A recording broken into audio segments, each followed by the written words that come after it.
매일 성경 묵상. 사랑, 본질을 회복하십시오. 오늘 말씀은 마가복음 7장 9절에서 13절 말씀입니다. 또 이르시되 너희가 너희 전통을 지키려고 하나님의 계명을 잘 저버리는도다. 모세는 내 부모를 공경하라 하고 또 아버지나 어머니를 모욕하는 자는 죽임을 당하리라 하였거늘 너희는 이르되 사람이 아버지에게나 어머니에게나 말하기를 내가 드려 유익하게 할 것이 고르반 곧 하나님께 드림이 되었다고 하기만 하면 그만이라 하고 자기 아버지나 어머니에게 다시 아무것도 하여 드리기를 허락하지 아니하여 너희가 전한 전통으로 하나님의 말씀을 폐하며 또 이 같은 일을 많이 행하느니라 하시고, 예수께서는 본문을 통해 하나님의 계명을 저버리고 사람의 전통을 따른 것에 대한 폐단을 말씀하십니다. 본문에서 언급되는 고르반이라고 하는 것은 히브리어 코르반을 헬라어로 음역한 것으로 하나님께 드리는 예물을 말합니다. 이것은 레위기 1장에 언급된 5대 제사에서 하나님께 드리는 양과 염소, 소, 고운 가루 같은 하나님께 드려지는 제사에 봉헌된 모든 예물을 코르반이라고 한 것과 같은 용례입니다. 주님께서는 부모를 복양할 능력이 있음에도 불구하고 나의 재산을 전부 하나님께 이미 드렸습니다 라는 핑계를 들어 부모님의 공양을 회피하는 것을 예로 들고 계십니다. 당시 부모를 복양해야 할 의무와 책임이 있으며 충분히 그럴 만한 능력이 있는 자들이 고르반을 핑계로 방패 삼아 부모님 복양을 피하는 일이 실제로 많이 있었습니다.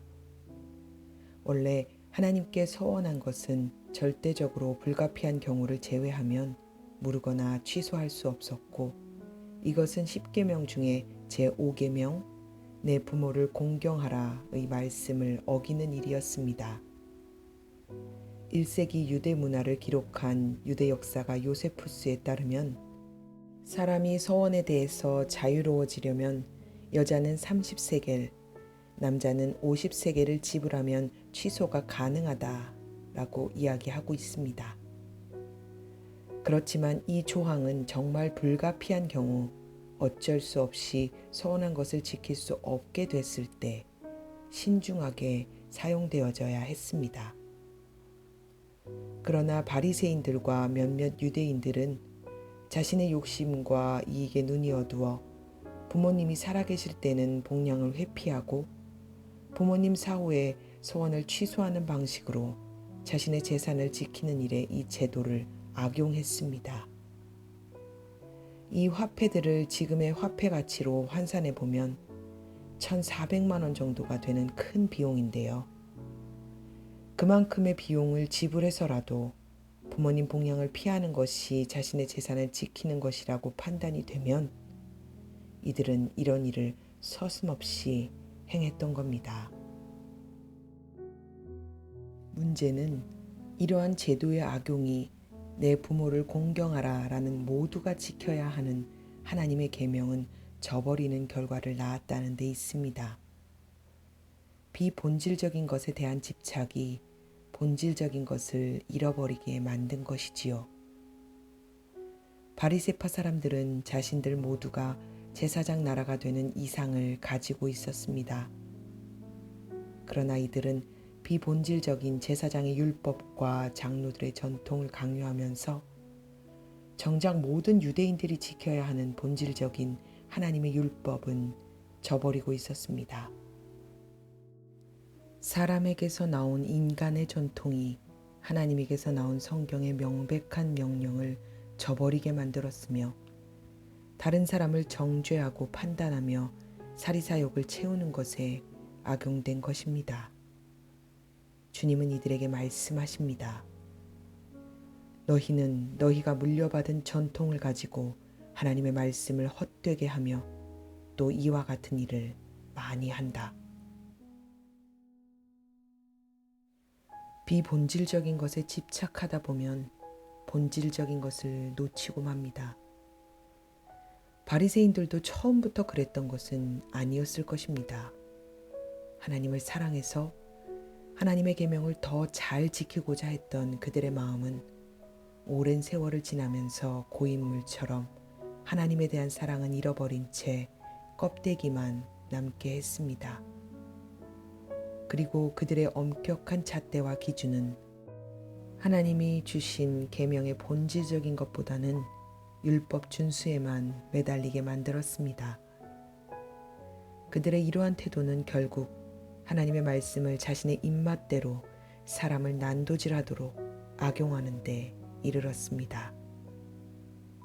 예수께서는 마태복음에서 소금의 비유를 통해 본질을 잃어버리면 어떻게 되는지 말씀하십니다. 너희는 세상의 소금이니 소금이 만일 그 맛을 잃으면 무엇으로 짜게 하리요? 후에는 아무 쓸데없어 다만 밖에 버려져 사람에게 밟힐 뿐이니라. 본질을 잃어버린 신앙은 밖에 버려져 밟힐 뿐입니다. 세상에 버려져 밟힐 뿐이지요. 우리도 이렇게 하나님을 대하고 있지는 않은가요? 하나님의 마음이 어떠하신지, 어떤 심정으로 우리를 바라보고 계시는지, 나와의 인격적인 만남을 통해 관계를 맺고 싶어 하시는 하나님의 마음은 외면한 채 이만하면 됐지 라고 생각하는 부분은 없으신가요? 내가 잃어버린 것이 무엇인지는 알지 못한 채 매일 말씀 읽고 나름 성실하게 살아간다고 해서 하나님에 대한 의무를 다했다고 생각하고 있지는 않은지요. 본질을 잃어버린 신앙생활은 위선입니다. 매일 기도하고 성경 보는 것으로 나의 할 일을 다했다고 생각하지 마십시오. 적당히 타협하는 것으로 하나님에 대한 의무를 다하고 있다고 착각하지 마십시오. 하나님은 그런 당신의 중심을 다 알고 보고 계십니다. 그리고 탄식하십니다. 바울은 본질을 잃어버린 신앙에 대해서 이렇게 이야기합니다. 스스로 속이지 말라. 하나님은 업신여김을 받지 아니하시나니 사람이 무엇으로 심든지 그대로 거두리라.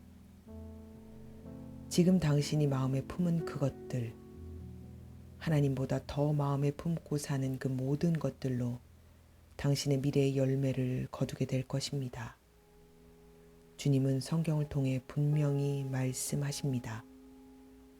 자기 육체에다 심는 사람은 육체에서 썩을 것을 거두고 성령에다 심는 사람은 성령에게서 영생을 거둘 것입니다.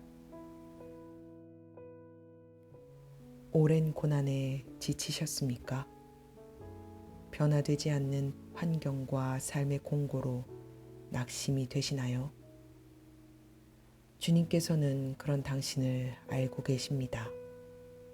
당신이 어떤 마음으로 여기까지 왔고 당신이 어떻게 하나님을 사랑하는지, 그렇기에 더 가슴 아파하시며 당신이 잃어버린 본질을, 사랑을 다시 회복하시기를 원하십니다.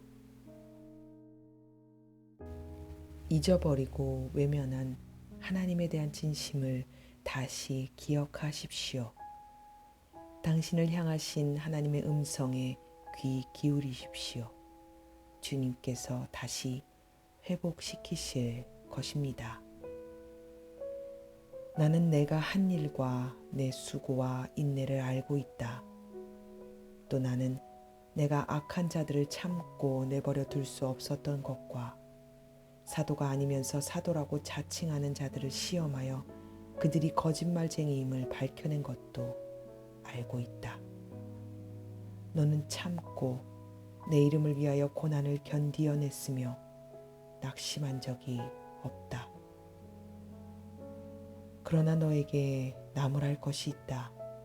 그것은 내가 처음 사랑을 버린 것이다. 그러므로 내가 어디에서 떨어졌는지를 생각해내서 회개하고 처음에 하던 일을 하여라. 내가 그렇지 않고 회개하지 않으면 내가 가서 내 촛대를 그 자리에서 옮기겠다. 사랑하는 하나님, 살다 보니 제가 지금 무엇을 놓쳤는지, 무엇을 잃어버리고 있는지조차 깨닫지 못하고 살아가고 있습니다. 오늘 말씀을 보니 제가 껍데기만 남은 사람이었다는 것을, 내 마음이 주님에 대한 사랑이 식어져 있는 상태임을 깨닫게 됩니다. 성령님, 성령 안에서 살면서 깨어있게 해주세요. 그래서 내 속에서 말씀하시고 깨우치시는 성령님 음성에 민감하게 반응하고 주님을 사랑하는 자녀로 다시 살아가도록 주님 회복시켜 주옵소서. 나도 모르게 내 안에서 비본질적인 것에 집착하고 그 기준을 다른 사람들에게 들이댄 부분들이 있다면 주님 용서하여 주옵소서. 나의 형제 자매들에게 주님의 마음을 품고 사랑으로 대할 수 있도록 주님 은혜를 주옵소서. 주님이 아니시면 안 됩니다. 주님 도와주시고 회복시켜 주세요. 우리 구주 되신 예수님의 이름으로 간절히 기도합니다. 아멘.